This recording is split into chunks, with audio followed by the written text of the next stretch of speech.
بەناوی خۆی بەخشندەی مێرەبان سڵاوتان لێبێت و ئەم کاتە و گەشتکاتێکتان باش. خۆشەویستانم کارزان مەحمودم. خۆشحاڵم لە ڕووماڵێکی دیکە و ڕووماڵێکی نوێ سەبارەت بە نوێترین پێشاتەکانی جەنگی ئەمریکا و ئیسرائیل بۆ سەر کۆماری ئیسلامی ئێران بۆ شیکردنەوەی زیاتری بابەتەکە لە خزمەت ئێوەی ئازیز و خۆشەویست داین. ئازیزانم 32 ڕۆژ تێپەڕیەوە بەسەر جەنگی ئەمریکا و ئیسرائیل بۆ سەر کۆماری ئیسلامی ئێران. تام کاتەش کۆماری ئیسلامی ئێران بەرگریەکی زۆر توند لە خۆی دەکات. گەرچی لە ڕۆژانی ڕابردوودا کۆمەڵێک هەوڵ لە ئارادا بوون بۆ ڕاگررتنی جەنگ و دانوستان لە نێوان ئەو دوو وڵاتە بەشەڕ هاتووە لە خۆرهەڵاتی ناوەڕاست، بەڵام نوێترین زانیاریەکان لە کۆماری ئیسلامی ئێران ئاماژە بۆ دەکەن کە ئێران دانوستانی ڕات کردوێتەوە. ئەمەش داهاتووی جەنگەکە دەخاتە قۆناغێکی نادیارەوە، کەس نازانێت داخوات داهاتوەکەی بەرەو چ ئاقارێک دەڕوات. بەگشتی نوێترین پێشاتەکانی جەنگ چین، ڕووداوەکانی خستنە خوارەوەی فڕۆکە ئەمریکیەکان تا چەند کاریگەریان لەسەر ئایندەی جەنگ دەبێت. بەگشتی ڕووداوەکان بەرەو چ ئاقارێک دەڕۆن. ئەمانە و چەند بابەتێکی دیکە لەگەڵ میوانەکەم زۆر بەڕێز شێروان شەمێرانی چاودێری سیاسی ئەروان نووسەر گفتوگۆی لەسەر دەکەین. ماوەسە شێروان بخێربێن. سپاس. ئازێتان کێشە. نوێترین پێشاتەکان خستنە خوارەوەی دوو فڕۆکەی ئەمریکی بوو دوێنێ لە کۆماری ئیسلامی ئێران. تا ئەم کاتە کە 32 ڕۆژ بەسەر جەنگدا تێپەڕیوە، لە ناو 33 و 34 ڕۆژی جەنگ داین، ئێران بەرگریەکی زۆر بەهێز لە خۆی دەکات. باس لەوە دەکرێت کە ئەمریکا داوای مۆڵەتی 48 کاتژمێر کردووە بۆەوەی کە جەنگ ڕابگرن و دانوستان دەست پێ بکەن، بەڵام ئێران ڕاتی کردوێتەوە. ئێران ئێستا لە چ موقعێکی ئەم جەنگەدایە؟ پرسیارەکە ئەوەیە. سپاس. بسم الله الرحمن الرحیم. ئێران ئێستا لە دوو ڕۆ ئەمە تەماشا بکەین لە ڕوانگەی سەربازیەوە، لە ڕوانگەی استراتیژی بارودۆخە سیاسەکەی ئەوەی کەوات ئەچێت ئایا سەربازی چ ئێرانە چ ئەمریکا یا استراتیژی چ ئێرانە چ ئەمریکا، یعنی هەردوو لایەن هەردوو تەرەفەکە بەڵ شکل. لە ڕووی سەربازیەوە بێگومان ئەمریکا لە پێشە، بێگومان، چونکە مەسەلەکە پەیوەندی بەهێزەوە هەیە کە هێزی زیاتری هەبوو سەربازی ئەتوانێت ئەو باڵادەستە ئەو زیاتر ئەیباتەوە ئەو عزیەتی ئەوەدا. بەڵام لە ڕووی استراتیژیەوە هەتا ئێستا ئێران لە پێشە، چونکە ئەو خاڵانێکەوە ئێران ئیشی لەسەر کرد لە ماوەی مانگی ڕابردووە هەر لە پێشتری، چونکە ئێرانەکان بەتەمای ئەوە بوونکەوە ئەم جەنگە ڕوو بدا لە 160 بۆ 70 قەنەعەتیانەوە بۆ ئامادەوە کۆزیری دەرەوەی عێراق و فواد حسێن قەنەعەتیان بووەوە ئامادەیان کردووە بۆ ئەوەی کەەوە ئەم جەنگە ڕوو بدات. کە ئەم جەنگە ڕوو بدا خامنەئی پێش ئەوەی کەوا بکوژرێکە قەنەعەتی بووەکەوە ئەکوژرێت و یەکەمین کەسیانی هەدەف ئەبێت. هەموو نەخشە و هەموو پلانەکاندا ڕێژراون بە هەنگاو بە شێوەیەکی پلەبەندیکەوە چۆن بتوانن کولفەی ئەم تێچووی ئەم جەنگە لەسەر ئەمریکیەکان زیاتر بکەن لە نەکردنی جەنگەکە. لەبەرەوە هەندێک هەنگاویان ناوە استراتیژی تریدیان مەسەلەی هورموزە. ئێستا ئەمریکیەکان بە دیری خۆیان تەنانەت شیکارەکانی خۆیان ئەوانشکەوە شیکار لەوێ واتایەکی تری هەیە وەک لای ئێمە نییە. چۆنیان جیاوازێکی شیکار لەوێ ئاستێکی بەرزە،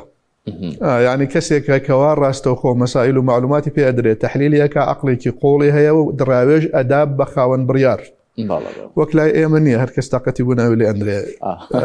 شیکار. بۆیە ئەوەم ڕوون کردەوە مەسەلەی شیکار لەبەر ئەوەیە کەوا کە ئەڵێم شیکارە ئەمریکیەکان واتە ئەوانەی کەوا توانای ئەوان هەیە بڕیاریان پێشنیار ئەدەن بە خاوەن بڕیارەکە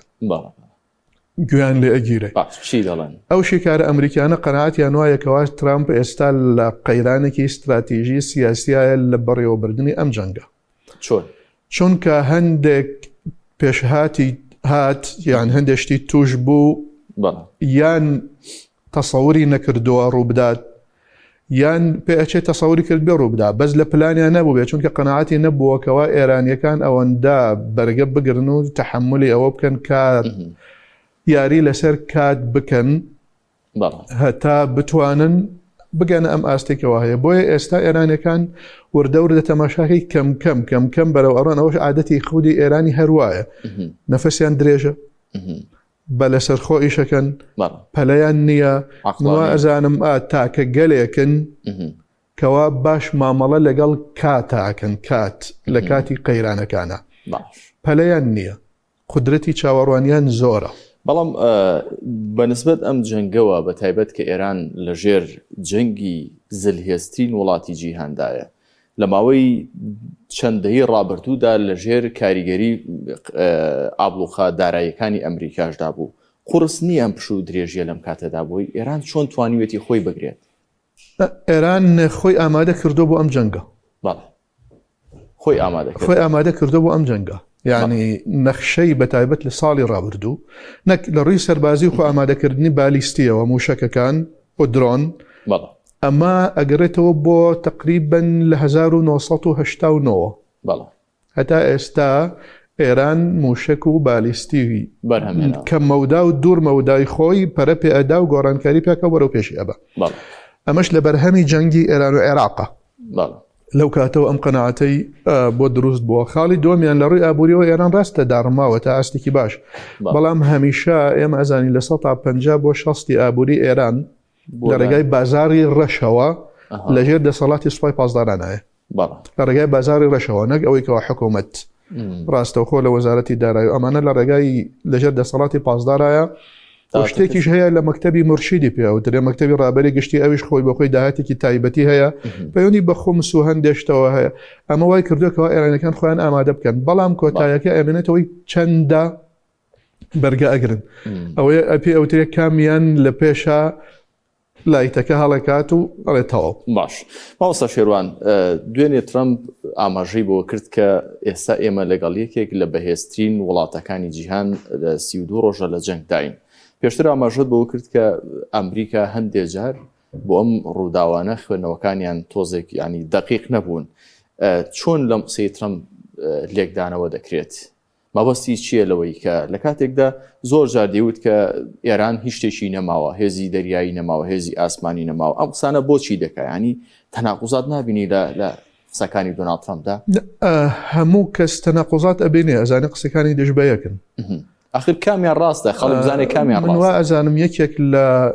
میتۆدی ممارەسەی کاری ژیانی گشتی ترامپ بریتیە لە ئەو تەناقوز و درۆکردن و ڕاڕاستگۆی و ئەم جۆرە شتانە. بەڵام هەڵەکەی ئەو لێرە ئەوەیە کەوا ئینسان لە ژیانی ڕۆژانەی خۆیان تەنانەت لە کاسبیکردن و بازرگانیە ئەو میکانیزمانێکەوە بەکاری ئەهێنێ بۆ ئەوە ناشێکەوە بهێنێتە ناو جیهانی سیاست.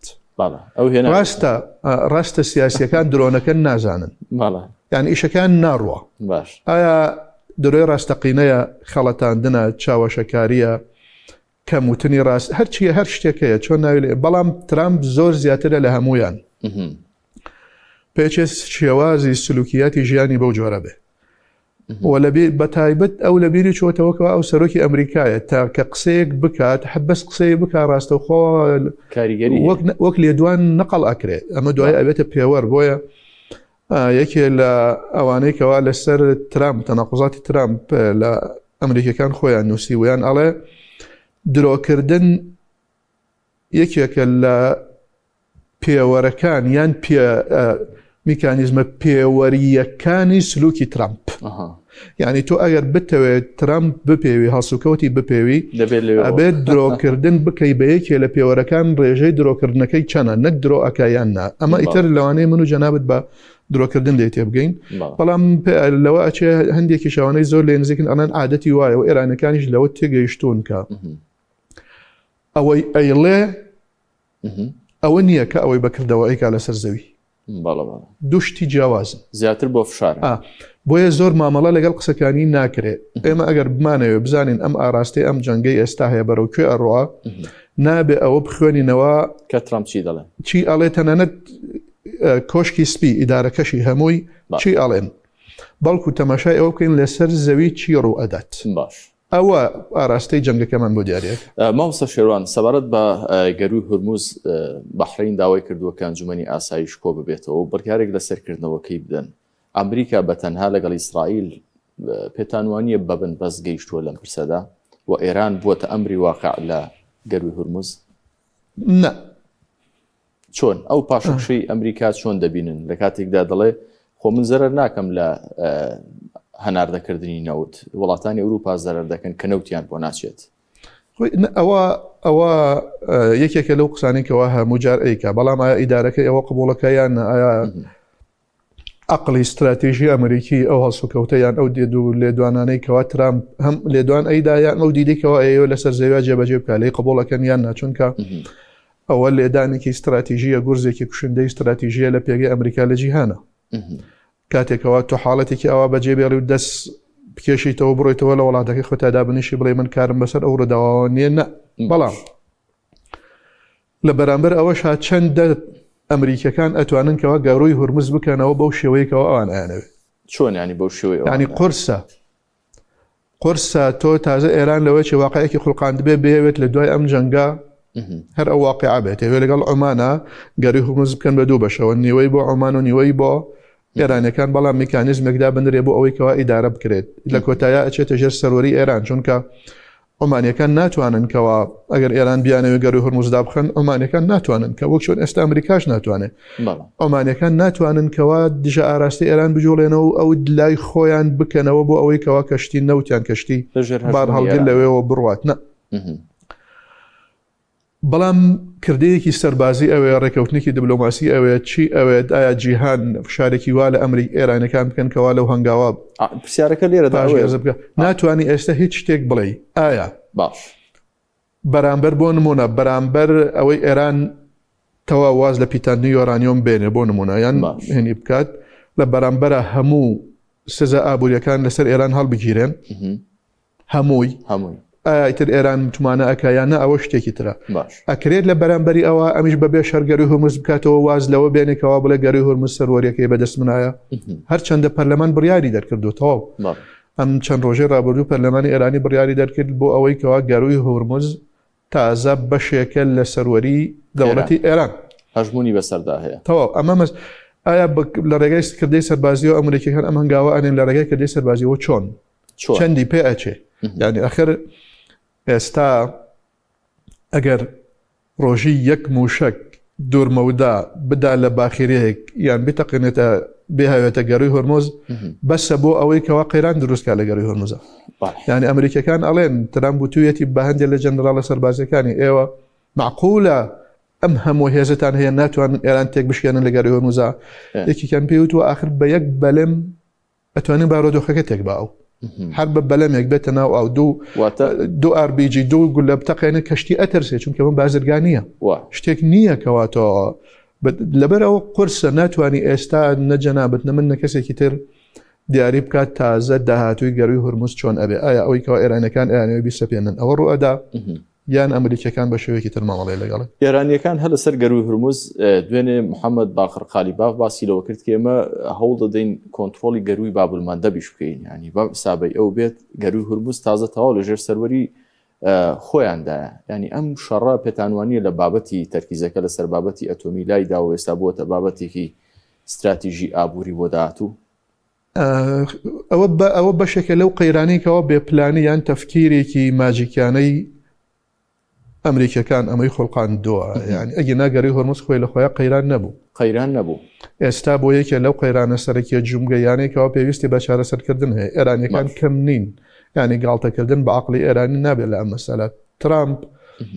کۆشکی سپی ئێستا کۆمەڵی قەیرانی لە بەردەسایە چارەسەری نییە بۆ هیچ کامێکە باش چارەسەری نییە بۆ ئەو یۆرانیۆمەیەکەوە پیتێنراوە و ئەوترێت لە 160 پیتێنراوە و لای ئێرانە ئەمە یەک چارەسەری نییە بۆ ئەوەی کەوا ئەم جەنگە چۆن کۆتایی پێدێ بەو شکلێکەوە ئەو ئێوێ نەگوازی لە بێنێ و بڕۆ بڵێ من تەوا خۆحافیز ئەوە بردومانی خۆمم کرد و ئەڕۆمەوە ئەمە ئەگەر وازی لێ بێنێ لە ناو قەوسێکدا ئەمریکا بە دۆڕا حساب نییە لەو حاڵەتەدا ینی ئێران باڵا دەست نابێ بۆ دا یەکشت ئەمریکا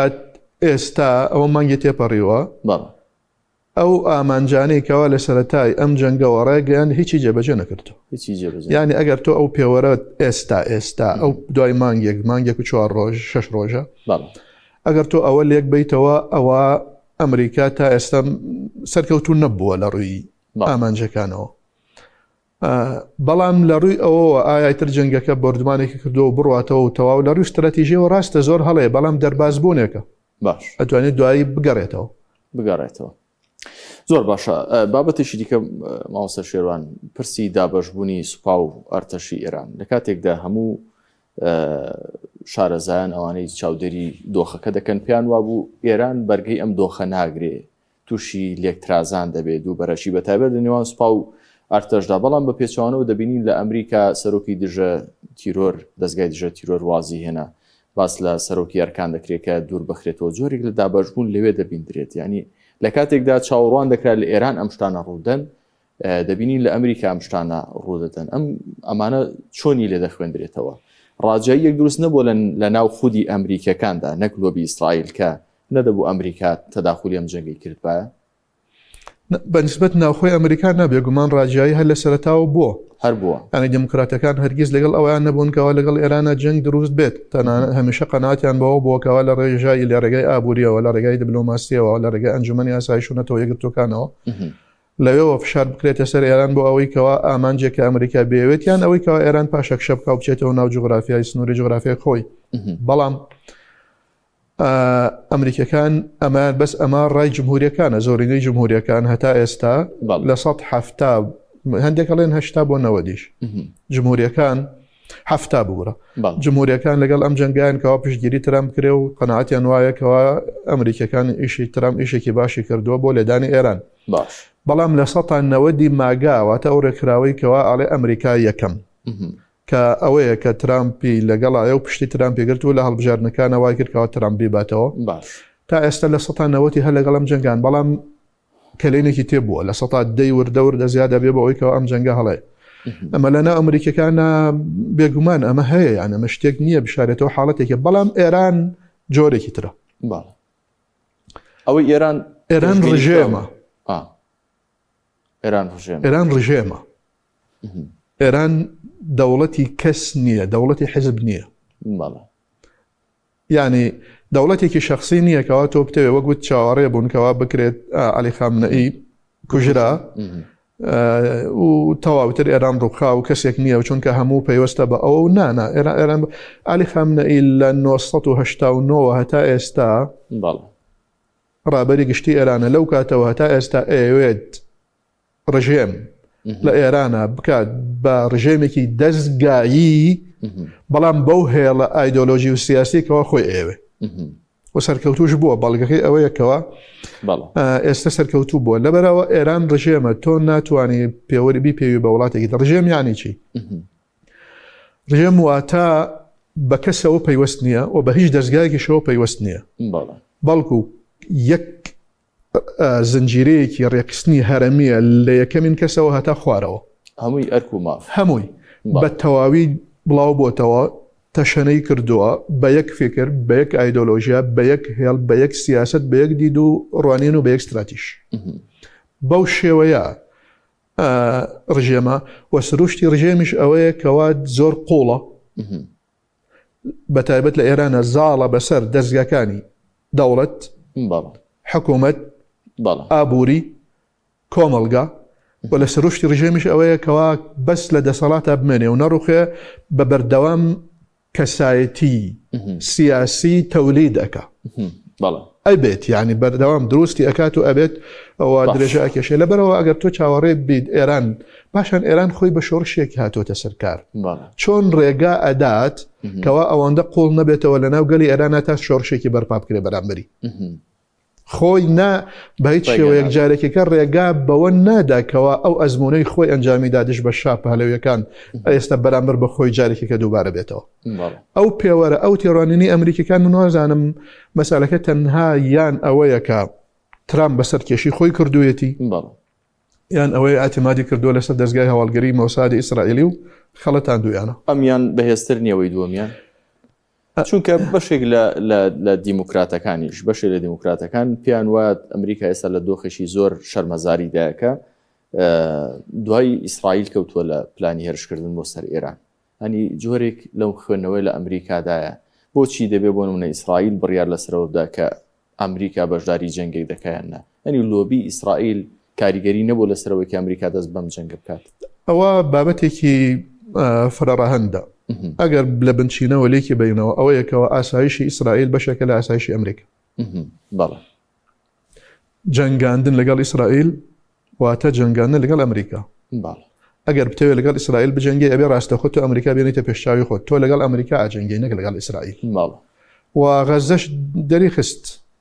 لە ساڵی 2023 ئەمریکا بەو زلهێزیەی خۆی هاتە سەر هێڵ بەرامبەر پشتی ئیسرائیلی گرت بەرامبەر بە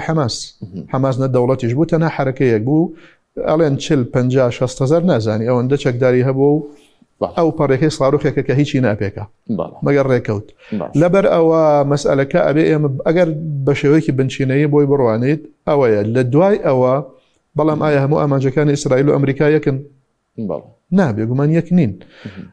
ئامانجەکانیان تەنانەت لەم جەنگەی کەەوە ئێستا ئێرانیشەی جایە بۆچی ئێستا ترامپ ئەمەی کرد نەزەم دوو هۆکار هەیە هۆکاری سەرەکی ئەبستنە جا ئەوش دیسانەوە لۆبی ئیسرائیل نییە ئیتر ئەمەیە ئەمە پێ ئەچێمە هۆکاری یەکەم بێت زۆر بۆ ئەمە بۆی ئەچن هۆکاری دووەم ئەوەیەکەوە من لە شوێنی تریش وتم لە سیاسات ئەگەر بتەوێت کەسێک وا لێ بکەی بەو شکلی تو ئەتەوێ بڕیار بە ئەبێ بچیتە ناو عەقڵی بتوانیت تەحەکوم بە عەقڵێەوە بکەی دەستکاری عەقڵێ بکەی پێچێن نەتەنیاهۆ ئەو هەندێکڵێن هاکردن پێچێن نەتەنیاهۆ توانی بێتی بچێتە ناو عەقڵی ترامپ لە ماوەی لەو کاتەوەی ترامپ هەتا ئێستا سەرۆکەوازم کەسایەتێکی سیاسی بەرپرسێکی لە ئاستی جیهان توانی بێتی ئەوەندە بچێتە کۆشکی سپی و لەگەڵ ترامپا دیداری کردن نەتەنیاهۆ بووە توانی بێتی کەەوە قەنەعەت بە ترامپکە ئەمە باشە و بە دوو سێ ڕۆژ کۆتایی پێێنین و بەردەوام ئەبێ و یاک دوو سێ چوار و مخابراتمان هەیە و ترامپی تووشی ئەم مەینەتی و نەهامەتێ کرد سەرێشە کردووە بەڵام مامەسا شێروان ینی دوجار ئەم لەم جەنگەدا ینی ئەوەی مەساڵحەکان ئەگەر بێت و یەکلا بێتەوە بە قازانجی بەری ئەمریکا و ئیسرائیل بۆ ئیسرائیلین یاخود بۆ ئەمریکا وتت هەرێکێک لەوانە ئامانجی هەیە ئیسرائیل ئامانجی ئیسرائیلی کوبڕای هەیە ئامانجی دەست بە سەرداگرتنی گەروی هورموز و کۆمەڵێک وزەی وڵاتانی خەلیج و ئەوانە هەبوو دوجار ئەمانە هەر لە بەرژەوەندی ئەمریکادانین هەر یەک نین ئەمانە ئەم جەنگە بەم شکلێکەوە ئێستا من و جەنابەت دوای 36 ڕۆژ و ئەی بینین 37 با بڵێن نا لە بەرژەوەندی ئیسرائیلە هەتا ئێستا لە بەرژەوەندی ئیسرائیلە لە بەرژەوەندی ئەمریکا نییە هەتا ئێستا چونکە هێشتا ئەو ئامانجانێکەوە ئەمریکا ئێوە هیچی نهاتۆتە دی بەڵام بۆ لە بەرژەوەندی ئیسرائیلە لە بەرۆی ئەم کاولکاریەکەوە ئێستا ڕوئەداوە ئامانجی ئیسرائیلە ئەو ئامانجی ئیسرائیل ئیسرائیل ئەزانێت ناتوانێت ئێران بڕوخێنێ ناتوانێت ئێران بگرێ ناتوانێت تێکیشی بشکێنێ ئەوەی کەەوە ئێوە کاولی بکە میتۆدی کاولکاری بۆ ژێرخانی ئابووری و ژێرخانی سەربازی لە ئێرانە ئەوەی ئامانجی ئیسرائیلەکانە چونکە ئەوان ئەڵێن ئێمە ئەو هەڕەشە وجودیە ئەو هەڕەشە بوونیەی لەلایەن ئێرانەوە لە سەرمانە ئەمانەوەی ئەو هەڕەشە بوونیە نەهێڵین نایانەوە ڕژێم ئەگەر ڕژێم بڕوخی ئاساییە ڕژێم بگۆڕن ئاساییە بەڵام تهدیدێکی وجودی ئاخر دوو جۆر تهدید هەن دوو جۆر هەڕەشە هەن هەڕەشەی سادە عەزێتت ئەدەم هەڕەشەی دومەوەی لە ناوت ئەبم ئەوان ئەزانن ئێران بەس بەمانەوەی ئەزێتی ئیسرائیل ئەدا بەڵام بەمانەوەیەکی لاواز بەم جۆریکەوە هەیە ناتوانێت ببێتە هەڕەشەی فەوتانی ئیسرائیل ئەوان ئێستا بۆیە ئەمەیکەوە ئێستا هەیە لە بەرژەوەندی ئیسرائیل پاشان لە بەرژەوەندی ئیسرائیل توانیکەوە کەلێنێک لە نێوان وڵاتانی کەندا و لەگەڵ ئێرانە دروست بکات ماوەیەکی زۆرە ئیسرائیل ئەمریکەکانیش بەتایبەت وستویانەکەەوە عەرەبەکان تێبگەننکەوە ئێران خراپە ئێران لێتانەدا ئێران بەڵام ئەوان باوەڕیان نەکردو ئەم ئامانجەش هاتە دی ئامانجی چوارەم ئەوشکەوە هە لە بەرژەوەندی ئیسرائیل ئەوەیە کە دیسانەوە وڵاتانی کەندا و بەدواوە بگەڕێنەوە یعنی پێشکەوتنی وڵاتان زەلیلکردنی وڵاتانی کەندا و دوای جەنگ خۆیان زەلیلکردنی وڵاتانی کەندا و یەکێکە لەو ئامانجانێکەوە ئیسرائیل ئێوێ بیپێکێ ئەم چوار ئامانجەیە ئامانجی ئیسرائیلن هەمووشی هاتۆتە دی بەڵام تا ئێستا ئامانجەکانی ئەمریکا و ئامانجی ئێرانی شەندێکی هاتۆتە دی سلماندی مایەوە تۆپ مایەوە ئێستا مانەوەی ئێران بووەتە ئەمری واقع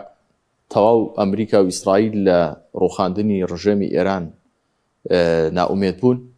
ئەوەی کەوا ئێستا ئەیبینین بەڵێ ئەوەی کەوا لیان ئەبیسین بەڵێ ئەوەشی کەوا ئەیانەوێت لە ڕووی دانوستانەوە پێی بگەن بەڵێ بەڵام ئەمریکا داوای ئەوەی کردووە کە 48 کات ژمێر جەنگ ڕابگیرێت بەڵام ئێرانیەکان میدیاکانی ئێران دوێنێ شۆبڵاویان کردەوە دەڵێن ئێران ڕەتی کردوەوە بۆچی ئێران دەستپێشخەریکی وا ڕەت دەکاتەوە ناوە دەستپێشخەری نییە ئەو تەسلیم بوونە تەسلیمبوونی کام لە نا تەسلیمبوونی ئێرانە بۆچی ناچون کە ئەگەر ئێران ئەمەی بکردای ئەم جەنگە نەبوو جا ئەو بۆیە یعنی ئەوەی کەوا لە ئێرانیان ئەویست ڕادەست بێ ئێران بە دانوستان ڕادەست نەبوو بەرگەی ئەم جەنگە ئەگرێ ئەم جەنگە ئەگرێ چونکە بۆ ئەوەی بیسەلمێنێکەوە ڕادەست نابم جا ئێستا چۆن ڕادەست ئەبێ ئەگەر ڕادەست بووە هەر لە سەرەتاوای کرد ینی ئەوان واتە ئەگەر ئاگربەستی ڕاگەیان بە مانای تەسلیم بوون بوو بۆ ئێران. مەسئلەی ئاگربەست تاکەی ئەمریکیەکان دەڵێن داوای 48 کاتژمێریان کردو، بەس بۆچی نازانی؟ 48 کاتژمێر من لەوانەیە ئەو 48 کاتژمێرە قوات دابەزێنن بۆ ئەوەی کەوا فڕۆکەوانەکە بدۆزنەوە لەناو ئێران. لەوانەیە لەو 48 کاتژمێرە هەندێک جۆڵە بکرێ ئێران مەگەر سینیە چینیەکان یان ڕووسەکان هەندێک وێنەی مانگە دەستکردەکانیان بە نێبزان ئەمریکەکان چی ئەکەن. ئەگەنا خۆیان توانێت ئەویان نیە ئەوە تا ئەبینین کەوا هەلیکۆپتەرەکان بە ئەوە چەند سەد مەترێکەوە لە زەوی دوورن ئەگەڕێن لەناو تاک بە کەڵەشینکۆف تەقەیان لێ ئەکەن. ئەوەندە نزمە. بۆیە مەسئلەی ئاگربەست هیچ جۆرە ئاگربەستێ لە بەرژەوەندی ئێران نیە. لە بەرژەوەندی ئێراندا نیە. ئاساییە. بابەتی خستنە خواردنەوەی فڕۆکەکان باستەوە کرد بە کلاشینکۆف بینیمان وێنەکان کە تەقایان لێ دەکەن. ئەم پرسە مامۆستا شێروان چۆن خوێندنەوەی بۆ دەکرێت؟ ئێران دوای 34-36 ڕۆژ فڕۆکەی ئەمریکی بەردەداتەوە. ئەوە ئێرانیەکانن یاخود یارمەتیدانی دۆستەکانی ئێرانن کەوا دەکات فڕۆکەی F-15 و هەندێک جار باز لە F-35 دەکەن کە خستبێتیانەتە خوارەوە. یعنی ئەم توانە عسکەرەی ئێران خۆیەتی؟ نازانی دیار نییە. منی بێگومانم لەوەی کە بەڵێ ڕووسەکان بە تایبەت بۆچی ڕووسەکان لە ڕێگای مانگی دەستکردەوە. باش کە ئەرێ مانگی دەستکرد دواتە وێنەی هەواڵگری هاوکاری ئێرانەکانەکەن و پێ ئەچێ چینەکانیش. ئێرانیەکان خستویانەتە خوارەوە یاخود ڕووسەکان؟ ئێرانیەکان. بەڵام ئەم چەکە ئەمە ئێستا چۆن ئێرانیەکان توانیان ئێستا ئەو فڕۆکانە بکەن هەندێک هۆکار هەیە. هۆکار یەکەم لەوانەیە فڕۆکەکان ئەوەندە ئەمین بوو بن لە خۆیان زۆر باکیان نەبێت ئاستەکە بگەڕێن چونکە قەناعەتیان پیا بووکەوە ئاسمانی ئێران کراوەتەوە تەواو هیچ نەما پێچێ ئەوە بێت کەوت بنە ناو بۆسەوە. دووەمیان پێ ئەچێکەوە لە ڕابردوو سوپای پاسداران نەیانتوانی بێ ئەوها خۆیان دەربخێن بە شێوەیەکەوە هەندێک ئازادیان هەبێت لە جۆڵەوەکەوەی کە ئێستا ڕوان نازانی. بەڵام ئەوەیە 2 ڕۆژ پێش ئێستا بەرپرسێکی سوپای پاسداران وتی لەمە و بەدوا ئەو هێزە ئەمریکا سەربازیانەی ئاسمانی دێنە سەر خاکەکەمان یان کەینە ئامانج نازانیت. ڕاستە. بەڵام قسەیەکێ دەڵێن کە ڕووسەکان زۆر بەداخن لە ئەمریکیەکان و بەغیر مباش ڕاستەوخۆ لە ناو جەنگەکەدان و بەشێک لە ئەو هاوکاریانە خۆشیان تایدا بەژارن. تەنها زانیاری هەواڵگری و مانگی دەستکرد نییە. ئەگەر شتێکی ئاوا هەبێ شتێکی مەحاڵە لە جەنگێکی ئاوادا واتە بەردانەوەی فڕۆکەکان کە ڕووسەکان بەشداریان تێدا کرد بێت. بە ڕووس سەربازی ڕووسی لەسەر خاکی ئێران وەکو هاوکاری سەربازی ڕووسی لەسەر خاکی ئێران فڕۆکەی ئەمریکی بخاتە خوارەوە ئەمە هەڵەی گەورەی استراتیژی ڕووسیایە. هەڵی گەورەیە. قەناعەتم نییە. بەڵام چەکی جۆرێک بدرێتە ئێرانیەکان بۆ ئەوی ئەو فڕۆکانە بخۆنە خوارەوە ئەو قەناعەتم بەوە هەیە. بۆچی؟ چونکە ڕووسەکان ئێستا 3 ئامانجان هەیە. یەکەم تۆڵەی لە ئەمریکا و لە ئەوروپا لە جەنگی ئۆکرانیا. لە جەنگی ئۆکرانیا جامیش مەبەستمەوە. دووەم ئەمە تۆڵە. دووەم شکاندنی هەیبەتی ئەمریکایە لە جیهانە بۆ ئەوەی پێی بوترێکەوە تۆ خۆت بەتەنها ناتوانی دۆستیەکانی جیهان بە تایبەت لە ڕۆژهەڵاتی ناوەڕاستا بەڕێوە بەری هاوکارێکت ئەوێ. سێیەم ڕووسەکان نایانەوێ ئێران بشکێ نەک بمانای ئەوەی سەرکەوێ. ئەبێ لەمە تێبگەین ئەم جەنگە ئەوەندەی بەردەوام بێت رووسیا قازانجێتی چ لە ڕووی سیاسیەوە چ لە ڕووی ئابوووریەوە. لە ڕووی ئابوووریەوە نەوتەکەی ئەوە تا ئەڕوا لە ڕووی سیاسیەوە ئەوە تا بۆ خۆی سنگی دەرپەڕاندۆ ئەوەی بە منتان ئەوت بەرامبەر بە ئوکرانیا ئێستا خۆتان ئەنجامی ئەدەن و لە ڕووی سەربازیشەوە ئەوە تا ئەیبینێت تەماشای ئەمریکا کەوتۆتە ناو لیتاوێکی استراتیژی نازانێت چۆن لێ دەرباز بێت. زۆر باشە ماڵ شێروان هێرشی زەمینی ئینزارجەوی تا چەند پێشبینی کراوە. دۆناڵد ترەمپ 2-3 مەوعیدەکەی گۆڕی. یەکەم جاروتی 2 ڕۆژ دوایی کردی بە 5 ڕۆژ دوایی کردی بە 10 ڕۆژ. ئەمە پێشبینی کراوە کە ئەمریکا هێزی سەربازیدا بەزێنێتە دوورگەکان یاخود سەر دەستگا ئەتۆمیەکانی ئێران. ئەمریکا بۆچی هەمیشە ئەم پرسە دوا دەخات با بەڕوون و ئاشایی بڵێن کە ئەمریکا دەترسێ لەوەی کە جەنگەکە بباتە قۆناغێکی دیکەوە؟ بێباتە قۆناغێکی دیکەوە ناترسێت چونکە هێزی هەیە لە کۆتاییە شەلم کوێرم ئەتوانە دەست بۆشێنێ کەس نییە لێپرسینەوەی لێ بکە لە ڕووی سەربازی لە ڕووی زەمینیەوە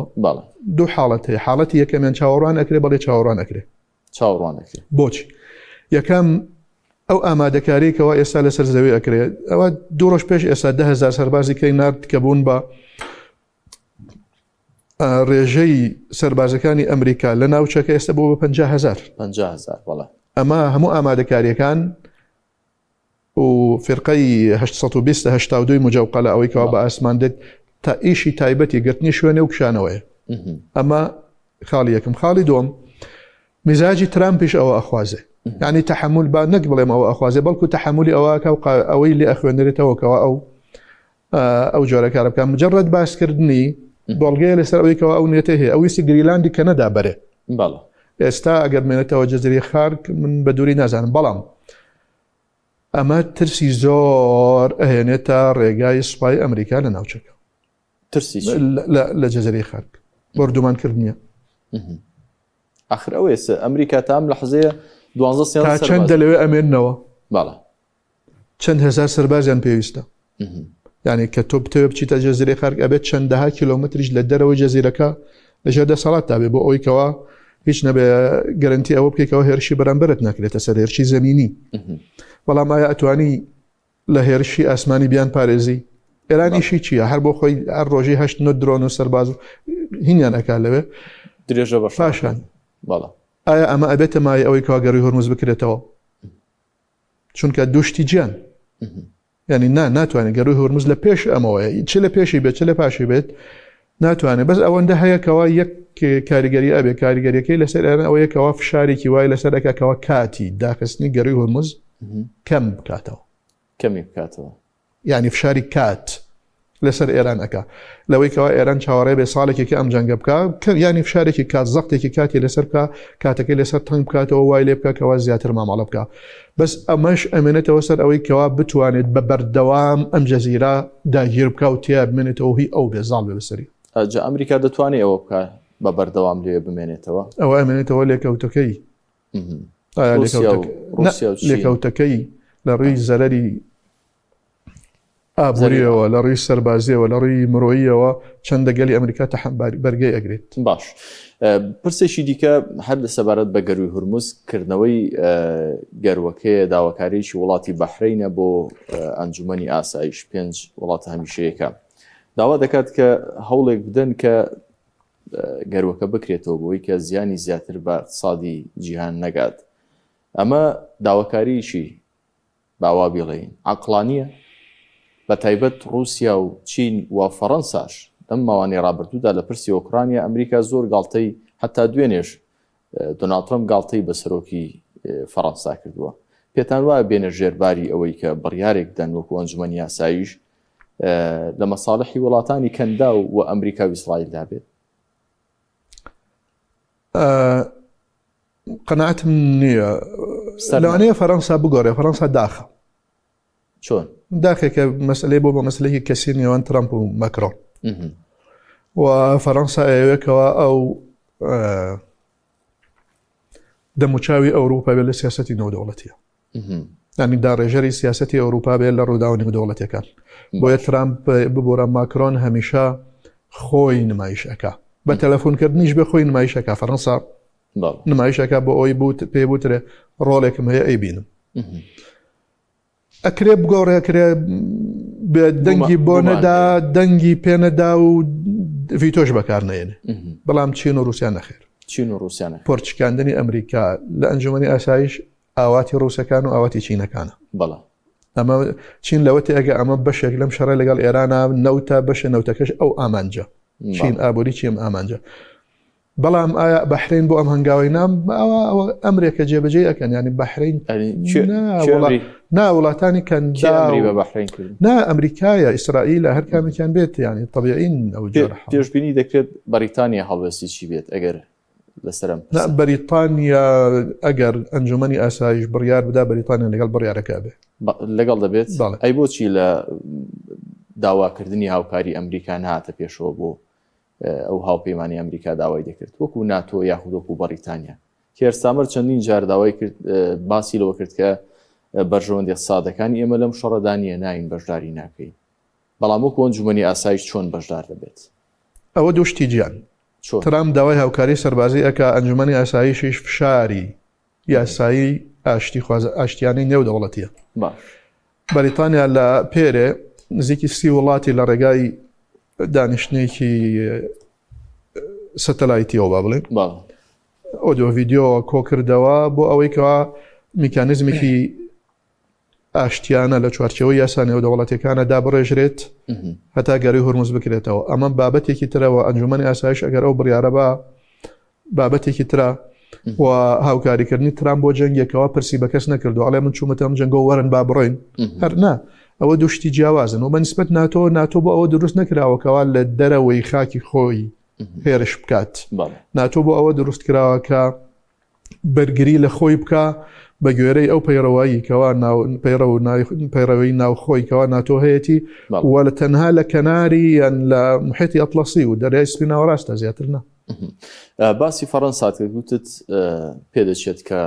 بۆ نمونە بە هەر لایەکدا بێت بڕیاردا بەڵام ماکرۆن دەڵێت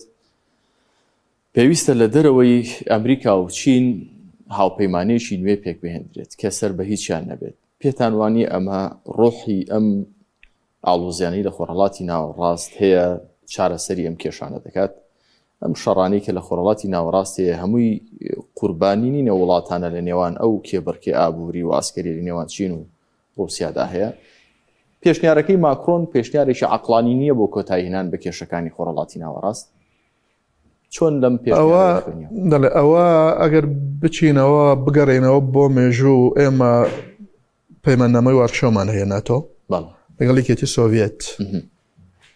لەو نێوەندا جەنگی سارد بوو کۆمەڵی دەوڵەتی بێلایەنەکان عەدەمولئینحیاز دروست بوو هەند و میسر و وەی میسر بە تایبەت جەمال عەبدول ناسر و ئەوانە ئیشتراکیەکان ئەوەیان دروست کردکەوە ئێمە بێلایەنین و ئەمانەوە ببینە جەمسەرێکی دوور لەم دوو جەمسەرەی کاریگەر لە سیاسەتی نێودەوڵەتی بە تایبەت لە ڕۆژهەڵاتی ناوەڕاست ئەوە ئەگەر بکرێ شتێکی باشە خۆی ئەو فەرەجەمسەریە لە سیاسەتی جیهانی نێودەوڵەتی ئەوە شتێکی زۆر باشە ئەو فرا جەمسەریە بکرێت بەڵام تا چەندە ئەمریکا ڕێگا ئەداوە تا چەندە ئەتوانن ئەو وڵاتانێکەوە لە ژێر هەژمۆنی ئەمریکەکان دەربچن و وەرکە بەرایەتی لەگەڵ ئەمریکەکان بکەن ئەم سیاسەتێکەوە ئێستا ترام گرتوێتە باید ئەگەر بە شێوەیەکی تەواو هەر ئاو هایکەوە ئێستا ئەڕوە بەردەوام بێت دۆست بەخۆیەوە ناهێڵێ دۆست بەخۆیەوە ناڵێ ئەو دۆستانشکەوە ئەو بەخۆیانەوە ناهێڵێ بێگومان وڵاتێکی ئاسا و سادە و ساکار یعنی بەحرین نین بەحرین و کوێت و ئەمانە نین کۆمەڵە وڵاتێکن کەوا سنگینێکی زۆریان هەیە لە ئاستی ئابووری و لە ئاستی سیاسی و لە ئاستی سەربازی لە جیهانە ئەوانە ئەتوانن هەنگاو بنێن بەڵام هەنگاونانەکە ئەوە بم پەلەیە نابێ ینی بۆ ئەم جەنگە نابێ ئەم جەنگە نابێ بەڵام ئەکرێت وەک لێکەوتەیەکی ئەم جەنگا بیرکردنەوەیەکی استراتیژی سیاسی نێودەوڵەتی جارێکی کە بە شێوازێکی تر کەسانێکە بێت بیر بکەنەوە بیرمەندە استراتیژیەکان نەخشێدا بڕێشن بەتایبەت لە ئەوروپا بۆ ئەوەی کەەوە ئەو هەنگاوە بنێن و ئێستاش قسەیەکی وا هەیەکەوە بەریتانیا هەرچەندە لە برێکستی کرد و لە یەکێتی ئەوروپا دەرچوو ئێوە ئێستا بچێتەوە ناو سیستمی ئاسایشی سەربازی ئەوروپا جارێکی تر دەیبگەڕێتەوە لەو بوارە ئەچێتەوە ناو یەکێتی ئەوروپا شنگن یان نا بەڵام ئێوە لە ڕووی سەربازی و ئاسایشەوە بچێتەوە ناو ئەو یەکێتی ئەوروپا بۆ ئەوەی کەوا بتوانن چونکە ئەوروپا تووشی شەرمەزاری بووە زۆر بچووک بووتەوە هەر هیچی نەماوە ئەوروپا بۆ بە هاوپێچێک ئەوە چەندەیەها ساڵە بۆ بە هاوپێکی ئەمریکا و سیاسەتەکانی ئەوروپا تەنها خزمەتکاری سیاسەتەکانی ئەمریکا لە چۆرچەوەی نایتۆ جا بۆیە ئەوروپا ئەم هەنگاوی ئەوێ ئیتر ئایا وڵاتانی کە لەگەڵی ئەڕۆنیان نا ئەبنە هاوپێچ لەگەڵی زۆر باشە مامۆستا شێروان وەکو کۆتا پرسیارم بۆ بەڕێستان سوپاس دەکەم تا ئێستا لەگەڵ مابووی ئەگەر کات بگەڕێتەوە جەنگ تا ئێستا هاتووە و ئەمریکا مخەیر بکەن لە جەنگێکی وەکو سەر ئێراندا ئەمریکا دەتوانین بڵێین هەڵوێستی چی دەبوو جارێکی دیکە دەستی بەم جەنگە دەکرد یا خود دەستی بۆ ئەم جەنگە نەدەبرد ئەگەر کاتگەڕابێ ئەم پرسیارە ئەگەر بڕۆینە 22 ئەمەیکەوە ئێستا هەیە ئەوها بەڕوونی یەقینی بخراتە بەردەست ترامپ بڕیاری ئەم جەنگەی نەئەدا بڕیاری نەدەدا بەڵام ئەم قسە بۆ ئێستا ناگونجێ کات تێپەڕیوە دەرچوون لە جەنگەکە جیاوازە مابەستەکەم ئەوەیە کە شتێک هەیە پێی ئەوترێ لە جەنگا داوی بەرەو پێشچوون تەسعید نەزان بەس کوردەکە ڕێکچی پێ ئەوترێ پەرسەندنی جەنگەکە. ئێستا ترامپ کەوتوتە ناو ئەو داوە هەرۆک چۆن بۆش هەر پاش لە 2023 و 2004 کەوتە ناو داوی تەسعید لە عێراق. بەڵێ پاشەکشە بە دۆڕان نابێت تازە ئەو پێ هێنا خۆمە پێڵین تەپکە دانولەی بۆ دارەکراوە بۆ ئەوەی کەوتوتە ناوی و ناو داواکە تەواو ئەو لە داوەکایە تازە ئەبێت گەنموجۆی بیتێت بزانێت تا کەی ڕزگاری ئەبێ یان ئەگیرێ. ئەوەی کە قازانجی کردووە ئیسرائیل ئەوەی کە زەرری کردووە ئەمریکا و وڵاتانی خۆرڵاتی ناوەڕاست بە پلەی یەکەم ئیسرائیل قازانجی کردووە تا ئێستا زەرری نەکردەوە ئەوەی کەەوە پێویست بێ. زەرمەندی یەکەم وڵاتانی کەنداون بە عێراقیشەوە بە کوردستانەوە زەرمەندی دوم ئێرانە. هەندێک کەس ڕێ زەرمەندی یەکەم ئێرانە نا ئێران لە ڕووی استراتیژی و سەربازیەوە بردوێتیەوە و ئەگەر کەسێک چاوەڕێ ئەوە بێ بە کوشتنی خامنەئی و لاریجانی ئێران پەشیمانە نا ئێران ڕژێمی ئێران لەو جۆرە نییە. ڕژێمی ئێران کەواتە ئەو قەناعەتێکەوە هیانە حەزیان لە بەخشینی خوێنە لە خوێندان ناترسن. زۆر بەڵێت شێروان شەمرانی چاودێری سیاسی و نووسەر سپاستان کاتە سپاس بۆم دەفەتی ئێوە گەورەتان کردین. خۆشەویستانم لێرەدا کۆتاییمان هێنا بەم ڕووماڵ و گفتوگوۆیە لەسەر نوێترین پێشاتەکانی جەنگی ئەمریکا و ئیسرائیل بۆ سەر ئێران. بەخۆی گەورە میێرەبانتان دەسپێرم تا شیکردنەوەیەکی دیکە کاتێکی باش بۆ هەموو لایەک خواتان لەگەڵ.